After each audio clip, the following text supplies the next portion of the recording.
Cielo Azul, Michael Connelly. Na subida, o ar-condicionado do carro pifou. Pouco antes do Bakersfield, era setembro e fazia calor enquanto eu avançava pelo interior do estado. Logo senti a camisa grudando no banco de vinil. Tirei a gravata e desabotoei o colarinho. Para o começo de conversa, nem sabia por que pusera gravata. Não estava a serviço e não ia a lugar nenhum que pedisse gravata. Tentei ignorar o calor e me concentrei em como lidaria com Seguin. Mas aquilo era como calor. Sabia que não havia como lidar com ele. De algum modo, sempre fora o contrário. Seguin tinha controle sobre mim. Fazia minha camisa grudar nas costas. De um modo ou de outro, aquilo acabaria naquela viagem. Girei o pulso ainda segurando o volante e verifiquei a data do meu Timex. Exatamente 20 anos desde aquele dia em que eu conhecera Seguin. Desde que olhara nos olhos verdes e frio de um assassino. O caso começara em Mulholland Drive, uma estrada sinuosa como uma cobra que segue o espinhaço das montanhas Santa Mônica. Um grupo de secundárias parara na beira da estrada para beber cerveja e observar de cima a fumarenta cidade dos sonhos. Um deles viu o copo, aninhado entre a vegetação das montanhas e as latas de cerveja e tequila tirada por pessoas que estiveram ali anteriormente. A mulher estava nua, pernas e braços abertos. Uma exibição grotesca de sexo e assassinato. Eu e meu parceiro, Frank Sheehan, recebemos a chamada. Na época, trabalhávamos na divisão de roubos e homicídio da polícia de Los Angeles. A cena do crime era traiçoeira. O corpo estava preso em uma vertente com mais de 60 graus de inclinação. Um escorregão e era possível cair pela encosta e acabar dentro do hidro ou no pátio de alguém lá embaixo.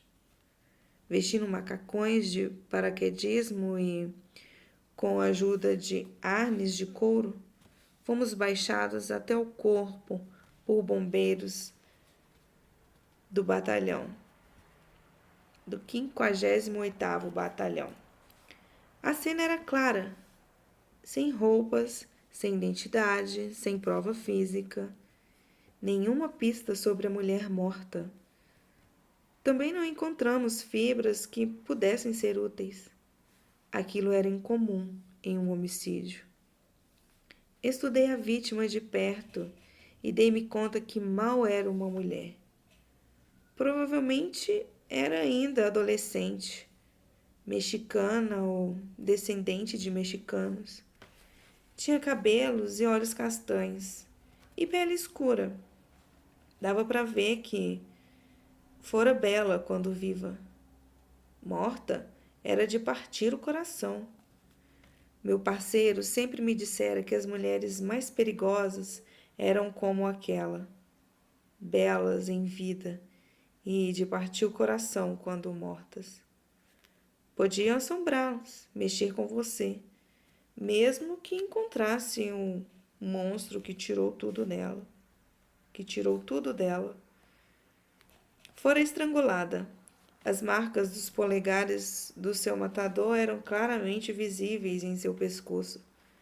Os pequenos vasos sanguíneos rompidos, garantindo-lhe um ruge mórbido ao redor dos olhos. O rigor mortis viera e se fora. Estava flácida. Aquilo nos dizia que estava morta havia mais de 24 horas. O mais provável é que tivesse sido jogada ali a noite anterior, com a cumplicidade da escuridão. Aquilo significava que estava morta em algum outro lugar durante 12 horas ou mais. O outro lugar era a verdadeira cena do crime. Era o lugar que precisávamos encontrar. Quando virei o carro em direção à Bahia, o ar finalmente começou a esfriar. Segui para leste, em direção a Auckland, e então atravessei a ponte para São Francisco. Antes de cruzar Golden Gate, parei para comer um hambúrguer no Balboa Bar e Grill. Vou a São Francisco 2 ou 3 vezes por ano para resolver casos. Sempre como no Balboa.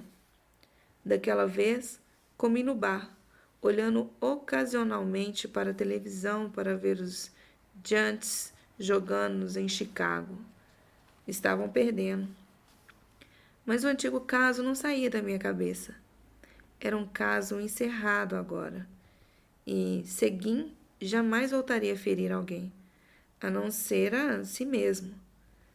Sua última vítima seria ele mesmo. Mas ainda assim, o caso me incomodava. Um assassino fora pego, julgado e condenado. E agora seria executado por seus crimes. Mas ainda havia uma pergunta não respondida que me incomodava. Era o que me fazia seguir para San Quintin em meu dia de folga. Não sabíamos o seu nome. As digitais do cadáver não combinavam com nenhum dos nossos registros computadorizados. Sua descrição não combinava com nenhum caso de pessoa desaparecida no condado de Los Angeles ou no Registro Nacional de Crimes.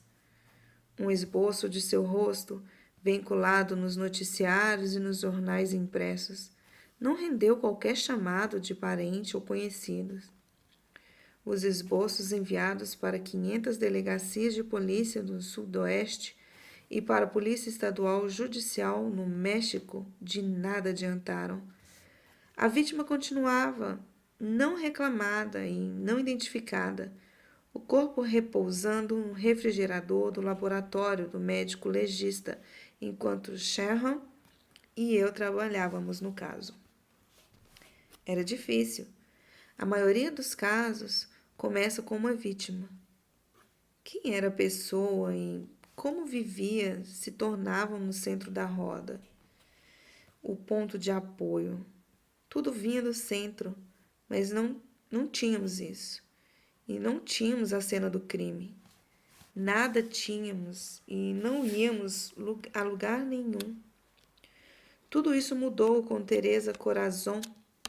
Ela era a segunda legista do caso, oficialmente conhecida como Maria Ninguém, número 90-91. Enquanto preparava o corpo para a autópsia, chegou a pista que nos levaria para o primeiro McCaleb e então para o Seguin. Corazon descobriu que o corpo da vítima aparentemente fora lavado com um limpador industrial antes de ser descartado na encosta. Era uma tentativa de assassinato de destruir pistas. Contudo, aquilo por si só era uma prova de pista consistente. O agente de limpeza poderia ajudar a levar a identidade do criminoso ou ajudar a ligá-lo ao crime. Contudo, foi outra descoberta feita por Corazon que virou o caso para nós. Enquanto fotografava o corpo, a segunda legista percebeu uma marca na pele do quadril esquerdo anterior da vítima. A lividez post-mortem indicava que o sangue no corpo se acumulara na metade esquerda, o que queria dizer que o corpo estivera deitado sobre o lado esquerdo no tempo entre a parada do coração e sua desova na encosta de Mulholland. A prova indicava que, durante o tempo que o sangue se assentou, o corpo ficara apoiado sobre o objeto que deixara a marca no seu quadril. Usando luz oblíqua para examinar a marca, Corazon descobriu que podia claramente discernir o número 1, a letra J, a parte de uma terceira letra que podia ser haste superior esquerda de um H, de um K ou de um L. Uma placa de automóvel, disse eu quando ela me chamou à sala de autópsia para ver a descoberta. Ela a deitou sobre uma placa de automóvel. Exatamente, detetive Bosch, disse Corazon.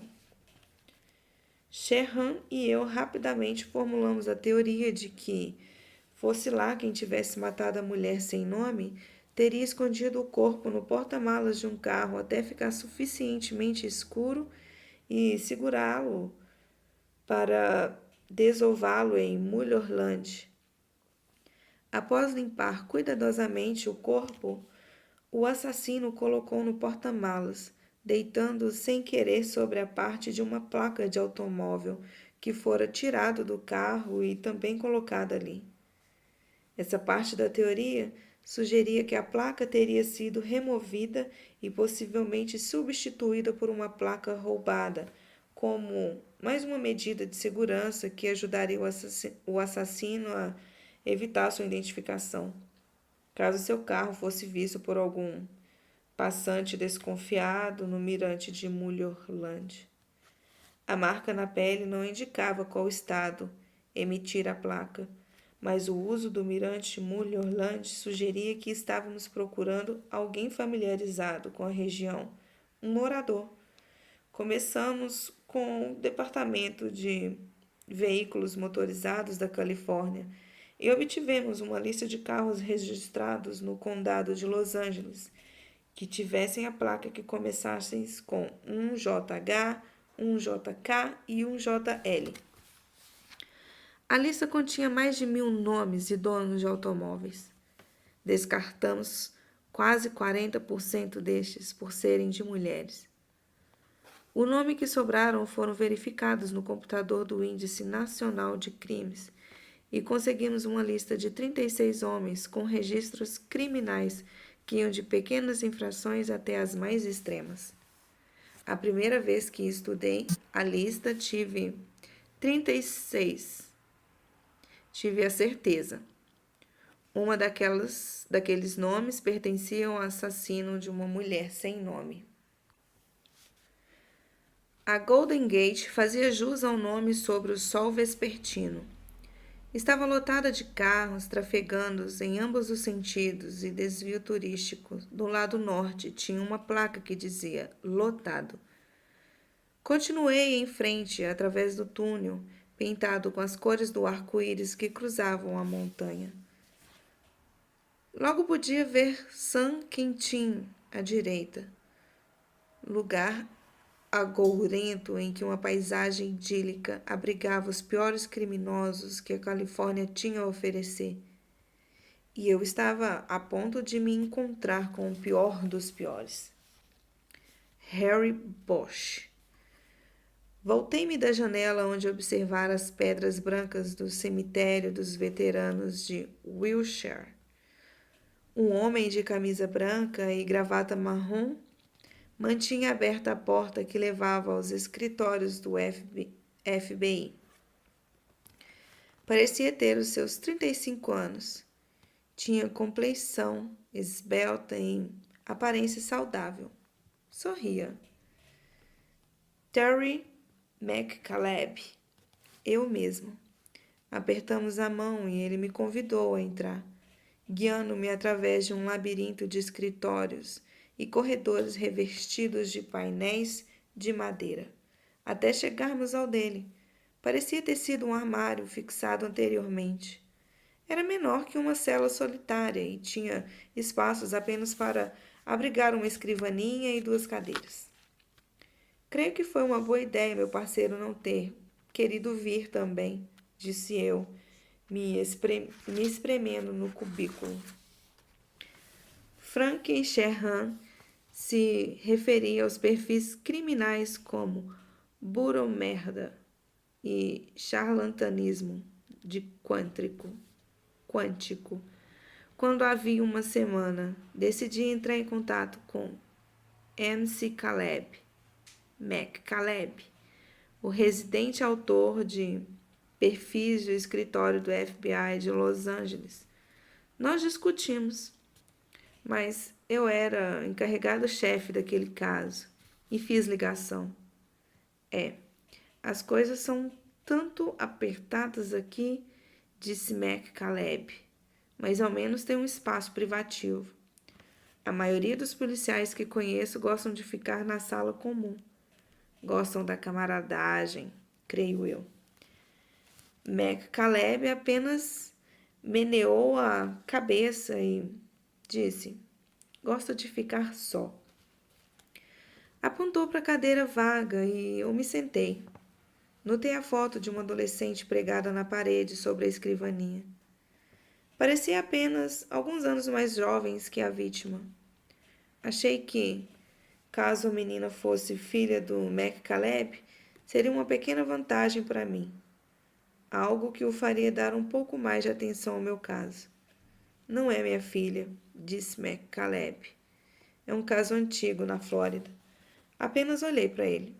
Não seria a última vez que ele pareceria ler os meus pensamentos, como se eu os estivesse dizendo em voz alta. Então, sem identificação de vítima, certo? Não, nada ainda. Isso sempre complica. Em sua mensagem você disse que viu o arquivo? Sim, vi. Eu lhe enviara cópias do registro do assassinato e todas as fotos da cena do crime na semana anterior. Mas não tínhamos feito uma gravação, o que aborreceu Mac Caleb. Mas consegui uma fita de tomadas da cena do crime com um repórter de TV. O helicóptero da emissora sobrevoava o local, mas não transmitira qualquer imagem devido à natureza chocante do seu conteúdo. Mac Caleb abriu um arquivo de sua escrivaninha e consultou-o antes de dizer: antes de mais nada, está familiarizado com o nosso programa, Apreensão de Criminosos Violentos. Sei do que se trata. É a primeira vez que submeto ao caso. Sim, você é uma raridade do DPLA. A maioria de vocês não quer ou não confia em nossa ajuda. Mas algum sujeito como você, talvez eu conseguisse um escritório maior. Maneei a cabeça. Não diria a ele que era desconfiança e a suspeita institucional que evitavam que a maioria dos detetives do DPLA buscassem a ajuda do FBI. Era uma determinação implícita que vinha do próprio chefe de polícia. Diziam que o chefe costumava xingar em voz alta em seu escritório toda vez que ouviam notícias de prisões feitas pelo FBI no limite da cidade. Era bem sabido no departamento que o esquadrão de roubo do banco rotineiramente monitorava as transmissões de rádio dos esquadrões de roubos de banco do FBI e frequentemente prendia suspeitos antes de os federais terem oportunidade de fazê-lo. Bem, eu só queria esclarecer o caso, disse eu. Realmente não me importo se você é um psicótico ou Papai Noel. Se tiver algo que me ajude, eu ouvirei. Bem, creio que tenho sim. Virou uma página do arquivo e pegou uma pilha de fotos da cena do crime. Não eram as fotos que eu lhe enviara. Eram ampliações das fotos originais da cena do crime. Eles as fizeram por conta própria. Aquilo me deu certeza de que Mac Caleb certamente perdera algum tempo com o caso. E me fez pensar que aquilo o fisgava do mesmo modo que a mim. Uma mulher sem nome deixada morta em uma encosta. Uma mulher que ninguém apareceu para reclamar. Uma mulher com quem ninguém se importava, do tipo perigoso. No fundo do meu coração, eu me importava e a reclamava por mim. Agora, talvez Caleb também a estivesse reclamando. Deixe-me apenas recomeçar dando-lhe uma visão geral do que acho que temos aqui, disse Caleb. Folheou as fotos por um instante, parando em uma imagem tirada do vídeo do noticiário. Era uma tomada aérea do corpo nu, braços e pernas escancarados na encosta. Tirei o cigarro do maço. Você pode já ter chegado a essas mesmas conclusões. Se o fez, peço desculpa, não quero que perca tempo. A propósito, não é permitido fumar aqui. Não se preocupe com isso, disse eu, afastando o cigarro. O que tem para mim? A cena do crime é muito importante por nos dar uma visão do modo de pensar do assassino. O que eu vejo aqui sugere o trabalho daquilo que chamamos de assassinato exibicionista. Em outras palavras, este é um assassino que queria que seu crime fosse visto, que se tornasse público, para instalar horror e medo na população de modo geral. Dessa reação do público ele tira satisfação. Ele é alguém que lê jornais e vê noticiários e busca informações ou atualizações sobre a investigação. Assim, ao encontrá-lo, creio que encontraremos recortes de jornal e talvez vídeos nos noticiários de TV sobre o caso. Provavelmente estão em quarto, porque seriam úteis para ele compor suas fantasias masturbatórias. Notei que ele dissera nós, referindo-se aos investigadores do caso, mas não reagi. Caleb continuou como se estivesse falando para si mesmo e não houvesse ninguém mais ao seu escritório. Um componente de fantasia exibicionista do assassino é o duelo. Exibir o seu crime ao público implica exibi-lo para a polícia. Em verdade, está lançando um desafio. Está dizendo: sou melhor que vocês, mas um esperto e astuto. Mostre-me que estou errado se puder. Pegue-me se puder. Viu? Ele está duelando com você na arena da mídia pública. Comigo? Sim, com você. Neste caso em particular, você está na linha de frente da mídia. É o seu nome que os jornais citam. Sou encarregado do caso. Fui eu quem conversou com os repórteres. Caleb me meneou a cabeça. Tudo bem, disse eu. Tudo isso é bom para compreender que esse cara é louco. Mas o que tem para mim que aponte o cara certo? Caleb meneou a cabeça. Sabe como os corretores de imóveis vivem dizendo? Locação, locação, locação. É o mesmo comigo. O lugar que eles escolheu para deixá-la é significativa pelo fato de denunciar suas tendências exibicionistas. Ali são as Hollywood Hills. Você tem o Mulholland Drive e a visão da cidade. Essa vítima não foi jogada ali por acaso. Este lugar foi escolhido, talvez tão cuidadosamente quanto ela foi escolhida como vítima. A conclusão é que o lugar da desova é familiar a nosso assassino, devido à rotina de sua vida, mas não foi escolhido por uma questão de convivência. Ele escolheu este lugar. Ele queria este lugar, porque era o melhor para anunciar o seu trabalho para o mundo. Era parte do quadro.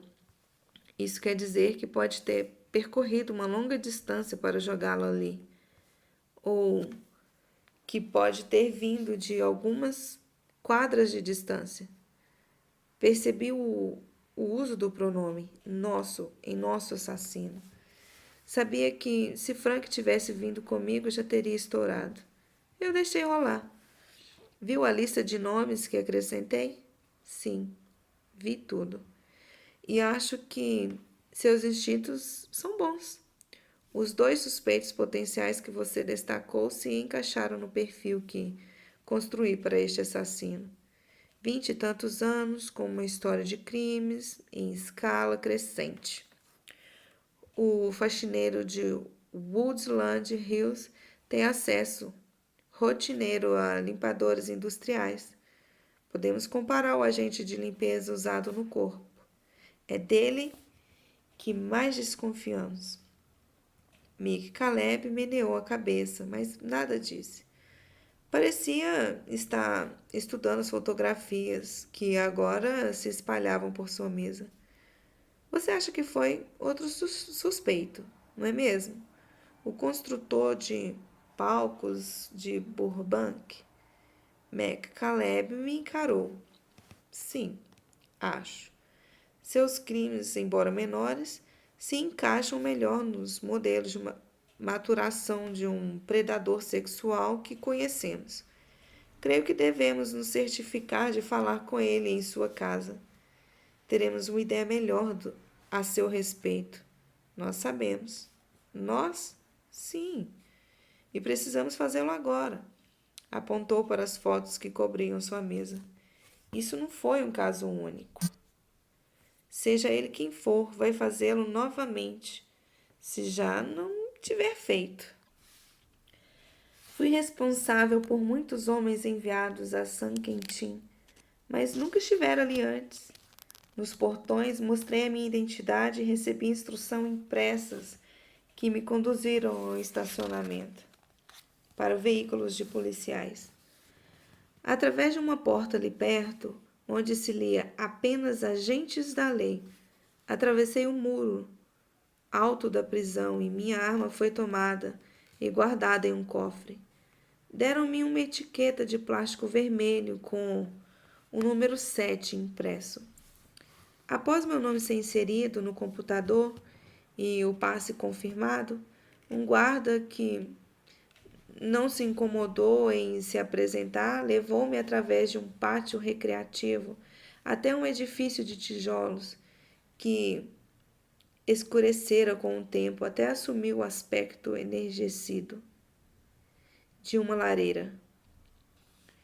Era a casa da morte, lugar onde Seguin receberia uma injeção letal na semana seguinte. Cruzamos uma porta de segurança e um detector de metais e fui passado por um outro guarda, que abriu uma sólida porta de aço e apontou para um corredor. Última direita, disse ele. Quando quiser sair, acene para uma das câmeras. Estaremos de olho. Ele me deixou ali e fechou a porta de aço, com um estrondo que pareceu reverberar dentro dos meus ossos. Frank Sherhan não gostou muito, mas eu era o encarregado-chefe do caso e o chamei. Permiti que Mac Caleb se juntasse a nós na entrevista. Começamos com Victor Seguin. Era o primeiro da lista de Mac Caleb, segundo na minha.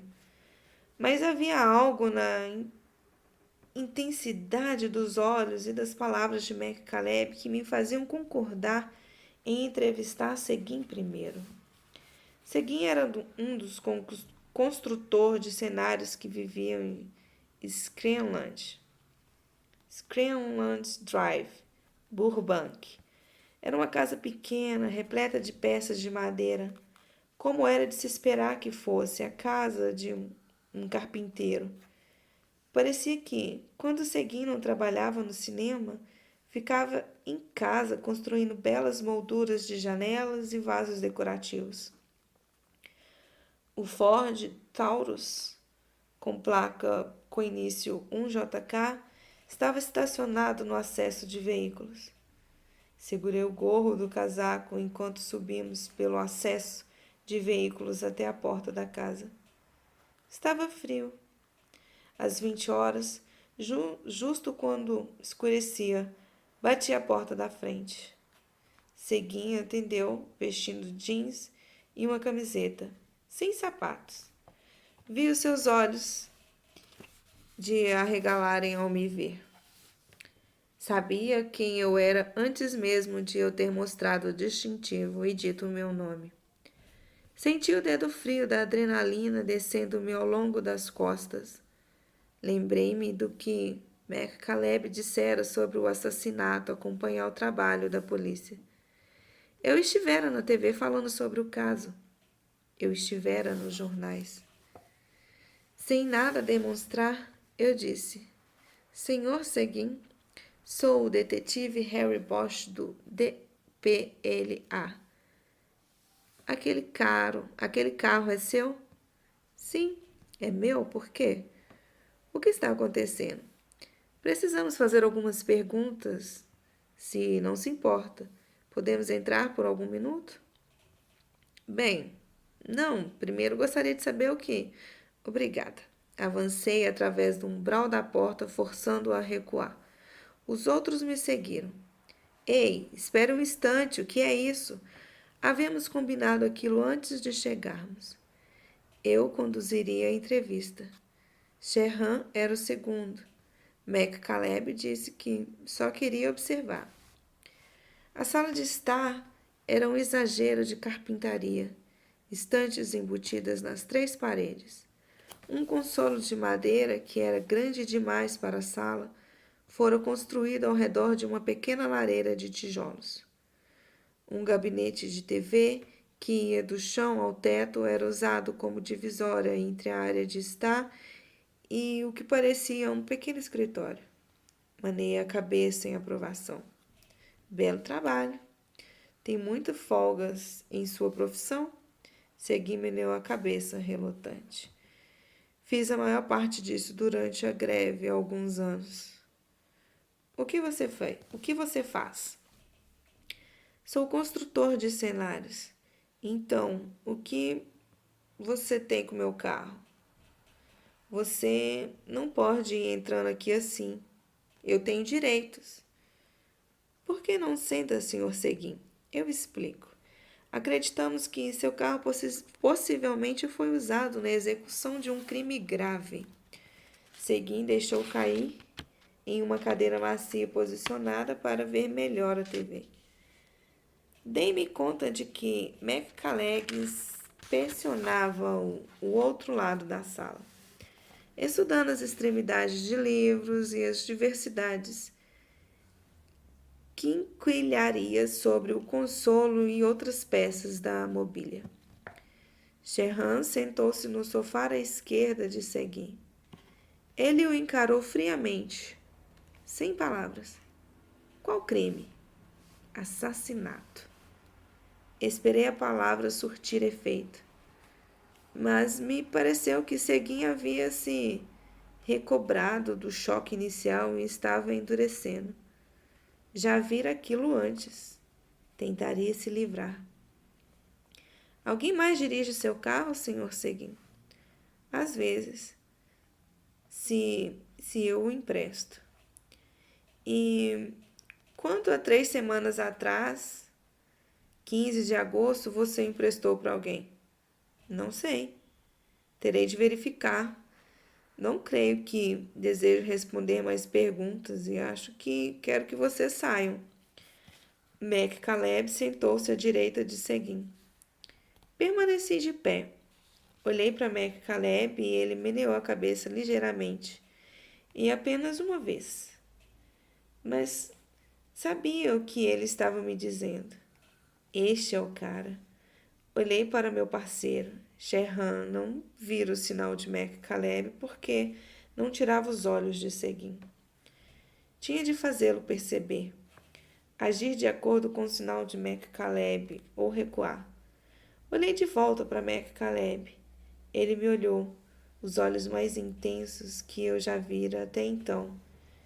Fiz sinal para Seguin se levantar. Senhor Seguin, preciso que se levante. Eu o estou prendendo por suspeita de assassinato. Seguin levantou-se lentamente e então fez um movimento súbito em direção à porta. Mas Sherhan, que estava preparado para aquilo, o derrubou e apertou a cabeça do suspeito contra o tapete antes que esse pudesse dar 3 passos.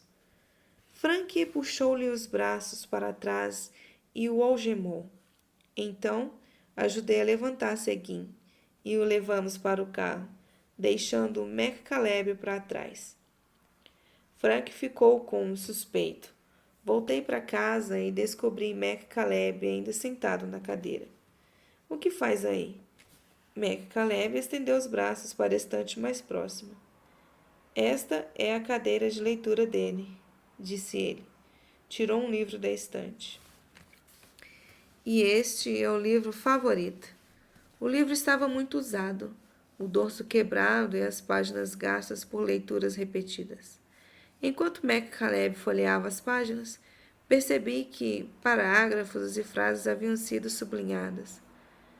Aproximei-me de modo que pudesse ler a capa. Chamava-se O Colecionador. Já leu? Perguntou Caleb. Não. Sobre o quê? Sobre o que é? É sobre um cara que sequestra mulheres e as coleciona. Ele as mantém em casa, no porão. Meneei a cabeça. Terry, precisamos sair daqui e conseguir um mandado de busca. Quero fazer isso direito. Eu também. Seguin estava sentado na cama em sua cela olhando para um tabuleiro de xadrez armado sobre a privada. Não ergueu a cabeça quando me aproximei das grades, embora pudesse ver que minha sombra atravessava o tabuleiro. Com quem está jogando? Perguntei. Com alguém que morreu há 65 anos. Ele põe seu melhor momento. Este jogo em um livro. E ele revive. Ele é eterno. Olhou para mim então, os olhos ainda os mesmos, olhos frios e verdes de assassino, em um corpo que se tornou lívido e fraco após 12 anos em ambientes pequenos e sem janelas. Detetive Bosch. Não esperava vê-lo antes da semana que vem. Balancei a cabeça. Não virei na semana que vem. Não vai assistir o espetáculo? Testemunhar as glórias dos justos? Não me agrada. Quando usavam o gás, talvez valesse a pena ver. Mas ver um babaca em uma mesa de massagem receber uma injeção e então embarcar para a terra do nunca, nunca, nunca? Não vou assistir aos Dodgers jogarem contra os Giants nesse dia. Já tenho meu ingresso. Seguin se ergueu e se aproximou das grades da cela. Lembrei-me das horas que passamos na sala de interrogatório, assim tão perto. O corpo estava gasto, mas não os olhos. Estes permaneciam imutáveis. Aqueles olhos eram a melhor assinatura do mal que jamais conheci. Então, o que faz por aqui, detetive? Ele sorriu para mim, dentes amarelados, gengiva cinza, como as paredes. Sabia que a viagem fora um erro. Saiba que ele não me daria o que eu queria para poder me libertar. 2 horas após termos posto Seguin no carro, 2 outros detetives da divisão de roubos e homicídios chegaram com um mandado de busca para a casa e para o carro. Por estarmos na cidade de Burbank, rotineiramente notifiquei as autoridades locais de nossa presença. E uma equipe de detetives de Burbank e 2 policiais fardados chegaram ao local. Enquanto os policiais vigiavam Seguin, o restante de nós começou a revista. Nos espalhamos. A casa não tinha porão. Caleb e eu ficamos com o quarto principal, e Terry imediatamente notou as rodas do pé da cama. Ajoelhou-se, afastou a cama e lá estava um alçapão no chão de madeira, trancado com um cadeado. Enquanto Mac Caleb procurava a chave, peguei as minhas gazuas dentro da carteira e trabalhei na fechadura. Eu estava a sós no quarto. Ao tentar abrir o cadeado, eu o bati contra o fecho de metal e pensei ter ouvido um ruído atrás da porta, em resposta. Era distante e abafado, mas para mim soava como terror na voz de alguém. Senti um frio no estômago e pavor e esperança simultaneamente. Trabalhei na fechadura com toda a minha habilidade e em 30 segundos ela se abriu. Consegui. Mac Caleb, consegui. Mac Caleb voltou correndo até o quarto e abrimos o alçapão, que revelou uma lâmina de compensado com travas nos 4 cantos. Nós a abrimos e ali, debaixo do chão, estava uma menina, vendada, amordaçada e com as mãos amarradas nas costas. Estava nua, sob um sujo cobertor cor-de-rosa. Mas estava viva. Ela se virou e se jogou contra o isolamento acústico que se revestia a caixa, que se assemelhava a um ataúde. Era como se ela estivesse tentando escapar. Dei-me conta de que a menina devia estar achando que quem abrira o alçapão fora ele novamente. Segui. Está tudo bem, disse Mac Caleb. Estamos aqui para ajudar. Mac Caleb meteu a mão dentro da caixa e gentilmente tocou-a no ombro. Ela se retraiu como um animal, mas então se acalmou. Então Mac Caleb deitou-se no chão e voltou a estender os braços para dentro da caixa, para começar a remover a venda e a mordaça. Harry, chame uma ambulância. Eu me levantei e me afastei um pouco. Senti o peito apertar e uma súbita clareza de raciocínio tomar conta de mim. Em todos os meus anos como policial, muitas vezes falaram em nome dos mortos. Eu vingava os mortos, estava em casa com os mortos, mas nunca tivera participação no salvamento de uma pessoa, tirando-a das mãos estendidas da morte. E, naquele momento, sabia que havíamos acabado de fazer exatamente isso. E eu sabia que qualquer coisa que acontecesse depois, e para onde quer que a vida me levasse, eu sempre teria aquele momento como uma luz capaz de me guiar para fora dos túneis mais escuros. Harry, o que está fazendo? Chame uma ambulância. Olhei para ele. Agora mesmo. A cela do carpinteiro era toda de concreto e aço. Fazia uma década que ele não tocava em madeira. Aproximei-me das grades e olhei para ele. Seu tempo está acabando. Você esgotou as suas apelações. Temos um governador que precisa mostrar que é severo com o crime. É isso aí, Victor. Daqui uma semana você vai tomar uma injeção. Esperei uma reação, mas nada aconteceu. Apenas me olhou e esperou por aquilo que ele sabia que eu perguntaria. Hora de passar as coisas a limpo. Diga-me, quem era ela? Diga-me, de onde atirou? Ele se aproximou das grades e chegou perto de mim o bastante para eu sentir a podridão de seu hálito. Não recuei. Todos esses anos, Bosch, todos esses anos, e ainda precisa saber. Por quê? Apenas preciso. Mas e Mac Caleb? O que tem ele? Ah, ele também veio me ver. Sabia que Mac Caleb estava fora de serviço. O trabalho custara-lhe o coração. Fizeram um transplante e mudaram-se para Catalina. Administravam um charter de pesca. Quando ele esteve aqui? Deixe-me ver. É difícil ter noção do tempo aqui. Faz alguns meses. Terry veio bater papo comigo com seu coração novo. Disse que estava pelas redondezas. Não gostou de minha opinião do filme. O que você achou? Ele falava de um filme no qual Clint e Westwood fazia o papel de McCaleb.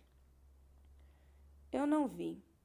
O que ele queria quando veio até aqui? Queria saber a mesma coisa. Quem era a menina? De onde veio?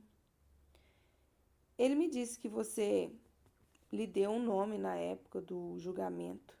Cielo Azul. Isso é realmente muito bonito, detetive Bosch. Céu Azul. Por que escolheu esse nome? Ele lhe disse isso? Sim, exatamente aí onde você está agora.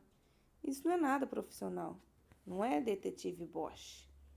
Ficar assim, tão perto. Seria perigoso deixar uma mulher chegar assim, tão perto, morta ou viva. Tive vontade de ir, de me afastar dele. Então, Seguinho, vai me dizer ou não? Ou vai levar isso com você? Ele sorriu e afastou-se das grades. Caminhou até o tabuleiro e pareceu estar considerando um movimento. Sabe, costumavam me deixar ter um gato aqui dentro. Sinto saudade daquele gato. Pegou umas peças de plásticos, mas não hesitou em devolvê-la ao mesmo lugar. Ele voltou-se para mim. Sabe o que acho? Acho que vocês dois não conseguem suportar o fato de aquela menina não ter nome, não ter uma casa como um pai e mãe e um irmãozinho. A ideia de ninguém estar se importando ou sentindo falta dela deixa vocês vazios, não é? Só quero encerrar o caso. Oh, mas está encerrado. Você não está aqui por causa dele. Está aqui por conta própria. Admita, detetive. Assim como McCaleb veio por conta própria. A ideia daquela coisazinha linda, por falar nisso, se acha que ela era linda morta, então deveria tê-la visto antes. A ideia de ela estar repousando sem ser reclamada em uma tumba sem nome durante todo esse tempo arruina tudo o que você faz, não é mesmo? É uma coisa não resolvida. Não gosto de coisas não resolvidas. É demais. É mais do que isso, detetive. Eu sei. Nada disse esperando que, caso continuasse a falar, ele cometesse algum erro. Seu rosto era angelical, disse ele, e aqueles longos cabelos castanhos. Sempre babei por aquele tipo de cabelo. Ainda me lembro do cheiro. Ela me disse que usava shampoo de morango. Eu nem sabia que punham essas coisas no shampoo, cara. Ele estava debochando de mim. A ideia de ter ido até ele para que me dissesse o nome dela, então parecia-me absurda. Ela era uma daquelas mulheres, você sabe? Não, não sei. Por que não me diz? Bem, ela tinha aquela coisa, aquele poder. Foi por isso que eu escolhi. Que poder? Você sabe. Ela podia feri-lo apenas com um olhar. Rosto de anjo, mas corpo de... Já deu conta como os carros vermelhos parecem estar correndo mesmo quando estão parados? Ela era assim, era perigosa. Ela tinha de morrer. Se eu não fizesse, ela o faria conosco, com um bocado de nós. Ele me olhou e eu sabia que ainda tinha controle da situação. Não esperava me dando nada, só tentando me provocar. Ei, Bosch, o quê? Se uma árvore cai na floresta e ninguém ouve ou faz barulho, seu sorriso se abriu ainda mais. Se uma mulher é assassinada em uma cidade e ninguém se importa, isso importa? Eu me importo. Exato. aproximou-se das grades. E você precisa de mim para se livrar daquele fardo, dando-lhe um nome, uma mãe e um pai que se importem. Ele estava a 30 centímetros de mim. Podia estender o braço através das grades e agarrá-los pela garganta. Mas era isso que ele queria que eu fizesse. Bem, não vou libertá-lo, detetive. Você me colocou nessa gaiola. Eu o ponho nessa. Ele se afastou e apontou para mim. Olhei para baixo e vi que minhas mãos agarravam firmemente as barras de aço da cela. Minha cela. Olhei para ele e seu sorriso estava de volta, inocente como um bebê. Engraçado, não é mesmo?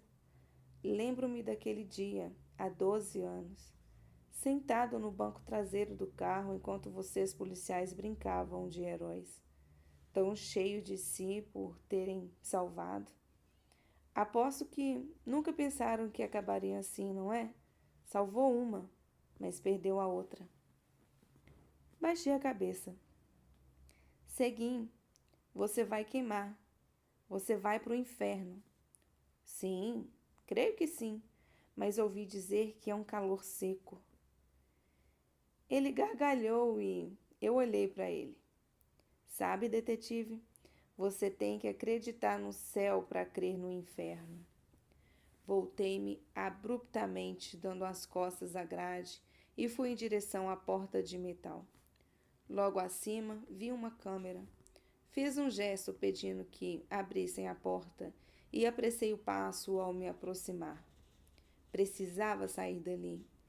Ouvi a voz de Seguin ecoando nas paredes atrás de mim. Vou tê-lo perto de mim, Bosch. Vou estar com ela bem ao meu lado, eternamente junto, eternamente minha. Quando cheguei à porta de aço, bati com ambos os punhos até ouvir um ruído da trava eletrônica e o guarda começar a abri-la. Tudo bem, cara, tudo bem. Qual a pressa? Apenas me deixe sair daqui, disse eu ao passar.